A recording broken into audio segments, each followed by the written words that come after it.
Today, we're diving into the incredible story of two leaders from way back in history, Joshua and Caleb. And trust me, this isn't just some old, dusty tale. It's a masterclass in leadership, conviction, and what it really means to stand your ground when everyone else is running for the hills. You've been there, right? I mean, we all have. You're in a meeting or with a group of friends, and everyone is nodding along, saying the same thing, but your gut, your heart, everything inside you is just screaming, no, that's not right. That feeling, that intense peer pressure, is exactly what this story is all about. Okay, so let's set the scene. Their leader, Moses, handpicks 12 spies, one from each of the nation's tribes. Their mission? Go on a 40-day recon mission into Canaan, the land they've been promised. And listen, this wasn't just some casual scouting trip. The future of their entire nation, literally everything they'd been working towards, was riding on the report these 12 guys brought back. And oh, what a report it was. This next part is all about what happened when they got back, and it's a perfect example of how fear can take a single set of facts and just completely warp reality. The original text calls it an evil report, but it's famously become known as the grasshopper report, and you're about to see why. So get this, all 12 of them saw the exact same things, but 10 of them came back absolutely terrified. They're talking about giants, huge fortified cities, and here's the kicker. They said, we were like grasshoppers in our own sight. But then you have these other two guys, Joshua and Caleb. They saw the same giants, the same cities, and their report was, let's go up at once. We can definitely do this. The difference wasn't what was in front of them, but what was inside of them.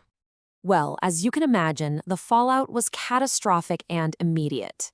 That fear-filled report from the 10 spies just ripped through the camp. People went into a full-blown panic.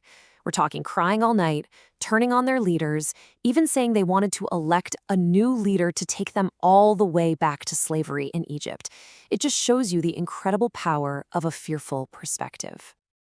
So this begs the question, right?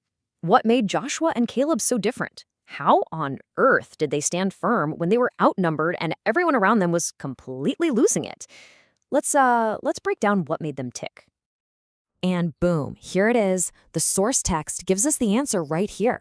It says Caleb had a different spirit. You see, this wasn't just him being an optimist. It was a spirit of absolute 100% faithfulness. He wasn't intimidated by the size of the giants because he was way more focused on the size of his God. He followed fully. No hesitation, no reservations. And you have to understand, their courage wasn't just a one-time thing. Because the people chose fear, the entire nation was sentenced to wander in the wilderness for 40 years. Caleb was 40 when he made that brave stand, but he had to wait 45 long years, watching his entire generation pass away before he finally got his reward at 85 years old. His conviction wasn't just a moment, it was a marathon. Now, let's zoom in on Caleb for a minute, because what he does at the end of all this wandering, it's just, wow, it's incredible. Okay, so he's 85. An age where pretty much anyone would be looking to kick back, relax, and enjoy retirement. But not Caleb. He saw this as his moment, not to rest, but to face one last, great challenge. He walks up to Joshua, the new leader, and says, give me this mountain. And you know which mountain he asks for? Hebron, the very place where the giants, the Anakim, lived.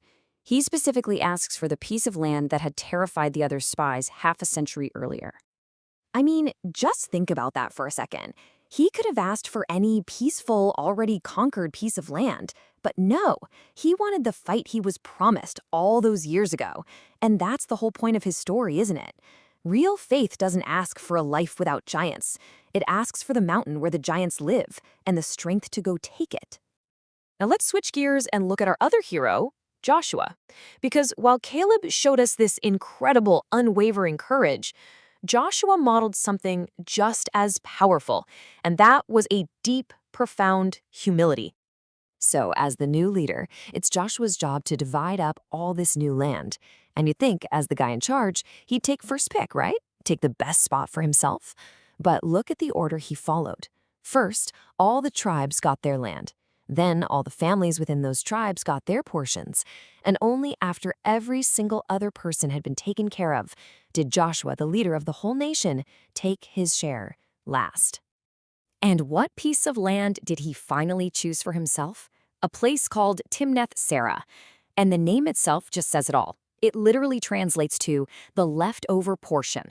The conquering general, the leader of the nation, willingly and humbly took the leftovers. What an incredible picture of a leader's heart. So, how do we wrap this all up? What do we do with the stories of these two giants of faith? Well, it actually boils down to a really powerful idea that we now understand from science, and it's all about where you put your focus. So, modern science has discovered these things in our brains called mirror neurons. And basically, they're brain cells that fire both when we do an action and when we just watch someone else do that same action. What that means in simple terms is that our brains are literally hardwired to imitate and become like whatever we stare at. What you behold, you become. And this sets up the two great forces that are always at work in our lives. On one side, you've got confirmation.